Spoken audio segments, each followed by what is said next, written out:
चाहे वो एग्जीक्यूटिव का काम हो, एलजी साहब वो सारा काम करते हैं जो उनको नहीं करना चाहिए, और एलजी साहब वो कोई भी काम नहीं करते जो उनको करना चाहिए। मैं देखता हूं कि दिल्ली सरकार के जो कामकाज उसमें डायरेक्ट इंटरवेंशन उनका रहता है। मैं कैसे मानूं कि एलजी साहब मेरे सरकार का या मेरे मुखिया हैं, मेरे विधानसभा में आते हैं, मुझे नहीं बुलाते, वहीं कोई भारतीय जनता पार्टी का विधानसभा में जाए तो उनके काउंसिल तक को बुलाते हैं। कैसे मैं कहूं? मैं मानता हूं कि वो संवैधानिक पद है, उसकी गरिमा हम इनको सम्मान करना चाहिए, लेकिन एक व्यक्ति जो लगातार उस पद के गरिमा के खिलाफ काम कर रहा है, लगातार पार्टीजन काम कर रहा है, लगातार ऐसा लग रहा है कि किसी पार्टी का एजेंट है, वो कैसे दिल्ली जनता मानेगा कि वो दिल्ली के एलजी और संवैधानिक पद की गरिमा को मेंटेन कर रहे हैं। उनका 3 काम था। पहला काम था लॉ एंड ऑर्डर।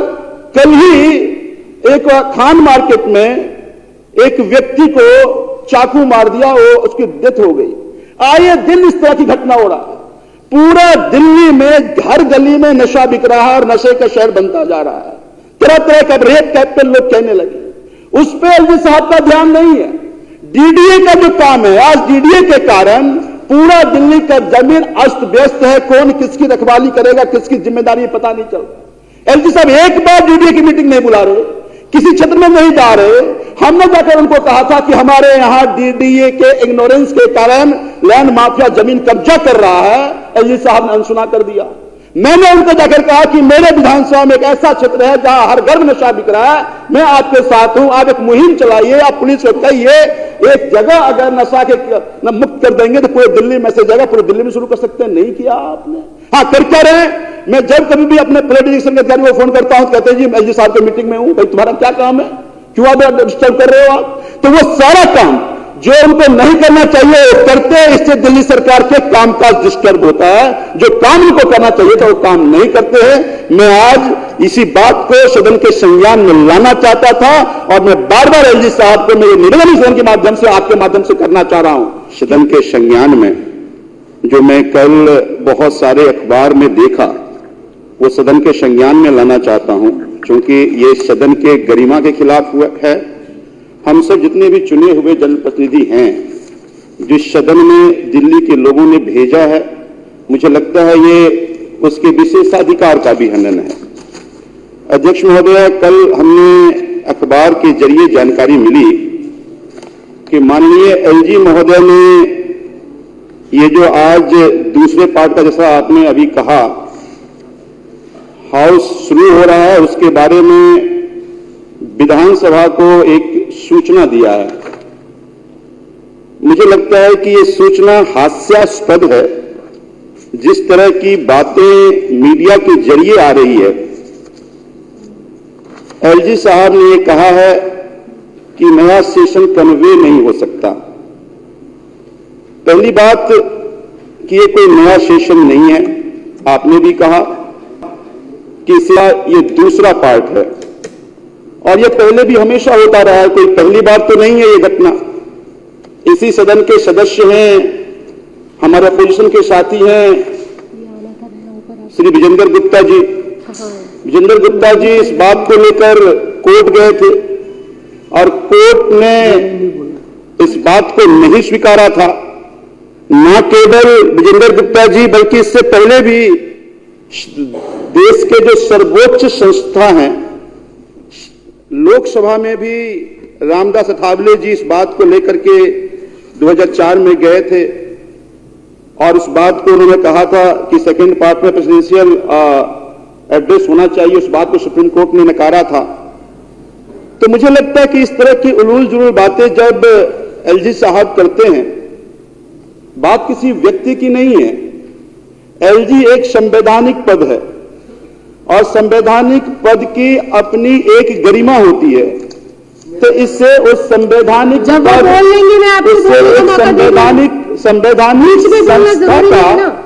संवैधानिक संस्था का एक तरह से मजाक बनता है, दिल्ली का मजाक बनता है।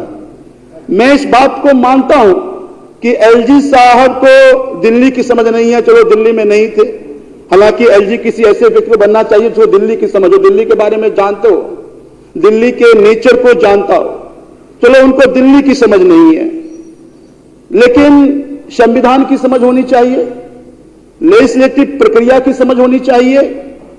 चलो मैं मान सकता हूं कि आपको संवैधानिक प्रक्रिया, संविधान का, लेजिस्लेटिव प्रक्रिया का, लोकतांत्रिक मूल्यों का समझ नहीं हो सकता, जरूरी समझ आपको हो, लेकिन कोई जानकार व्यक्ति तो आप रख लीजिए। आप एलजी पद पे हैं, किसी ऐसे एडवाइजर को रखिए जो आपको संविधान को बताए, जो आपको लोकतांत्रिक मूल्यों को समझाए, जो आपको लेजिस्लेटिव जो प्रोसेस है, जो प्रक्रिया है, उस प्रक्रिया को आपको समझाए, ताकि इस तरह की उलझुल बातें जब पेपर में आता है तो इससे मजाक बनता है। और मैं एक बात और बता दूं कि बात केवल इस सूचना का नहीं, इससे पहले भी हाउस में एलजी साहब ने मैसेज भेजा है। मैं एक आपको सुप्रीम कोर्ट का जजमेंट आपको पढ़ाता हूं। मैं कहना चाहता हूं इस सदन के माध्यम से कि एलजी साहब डायरेक्टली इस सदन को कभी मैसेज दे ही नहीं सकते हैं। अगर एलजी साहब कैबिनेट रिकमेंड करे, कैबिनेट के रिकमेंडेशन पर कोई मैसेज हाउस को दे सकते हैं। मैं एक Nabam Rebia versus deputy speaker का 2016 का जजमेंट है, जिसमें कहा गया even if the honourable governor want to send a message, it can be only on the aid and advice of the council of minister. This has been upheld in the decision of the Honorable Supreme Court in the matter of, जैसा हमने कहा कि Nabam Rebia versus deputy speaker. और बात दिल्ली की नहीं है, कहीं भी, जहां कहीं भी हाउस को, चाहे वो लेफ्टिनेंट गवर्नर हो, चाहे वो गवर्नर हो, अगर हाउस को मैसेज देना है तो बिना कैबिनेट के रिकमेंडेशन का नहीं दिया जा सकता है। तो इस तरह से न केवल सदन का अपमान हो रहा है, बल्कि दिल्ली का मजाक भी हो रहा है। मैं लगातार देख रहा हूं कि चाहे वो एग्जीक्यूटिव का काम हो, एलजी साहब वो सारा काम करते हैं जो उनको नहीं करना चाहिए, और एलजी साहब वो कोई भी काम नहीं करते जो उनको करना चाहिए। मैं देखता हूं कि दिल्ली सरकार के जो कामकाज, उसमें डायरेक्ट इंटरवेंशन उनका रहता है। मैं कैसे मानूं कि एलजी साहब मेरे सरकार का या मेरे मुखिया हैं, मेरे विधानसभा में आते हैं, मुझे नहीं बुलाते, वहीं कोई भारतीय जनता पार्टी का विधानसभा में जाए तो उनके काउंसिल तक को बुलाते हैं।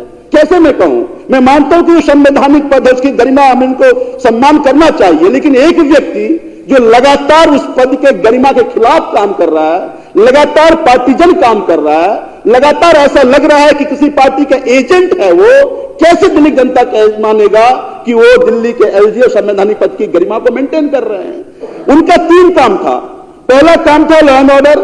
कल ही एक खान मार्केट में एक व्यक्ति को चाकू मार दिया, वो उसकी डेथ हो गई। आए दिन इस तरह की घटना हो रहा है। पूरा दिल्ली में हर गली में नशा बिक रहा है और नशे का शहर बनता जा रहा है। तरह तरह का रेप कैपिटल लोग कहने लगे।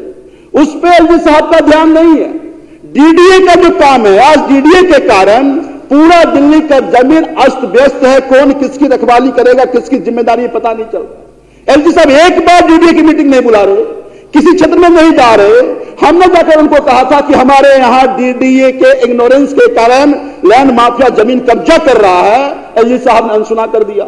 मैंने उनको जाकर कहा कि मेरे विधानसभा में एक ऐसा क्षेत्र है जहां हर घर में नशा बिक रहा है, मैं आपके साथ हूं, आप एक मुहिम चलाइए, आप पुलिस को कहिए, एक जगह अगर नशा के मुक्त कर देंगे तो पूरे दिल्ली में से जगह पूरे दिल्ली में शुरू कर सकते हैं। नहीं किया आपने। हाँ, कर क्या रहे? मैं जब कभी भी अपने पॉलिटिशियन के अधिकारी को फोन करता हूं तो कहते हैं जी एलजी साहब की मीटिंग में हूं। भाई तुम्हारा क्या काम है, क्यों आप डिस्टर्ब कर रहे हो आप? तो वो सारा काम जो उनको नहीं करना चाहिए वो करते हैं। इससे दिल्ली सरकार के कामकाज डिस्टर्ब होता है। जो काम उनको करना चाहिए था वो काम नहीं करते हैं। मैं आज इसी बात को सदन के संज्ञान में लाना चाहता था और मैं बार बार एलजी साहब को मेरे निवेदन सदन के माध्यम से, आपके माध्यम से करना चाह रहा हूं कि दिल्ली में संवैधानिक पद की जो गरिमा है, जो एलजी पद की गरिमा है, आप उस गरिमा को तार तार मत कीजिए। इससे दिल्लीवासी का मजाक बनता है, हम सबका मजाक बनता है। बहुत बहुत धन्यवाद अध्यक्ष महोदय जो आपने समय दिया।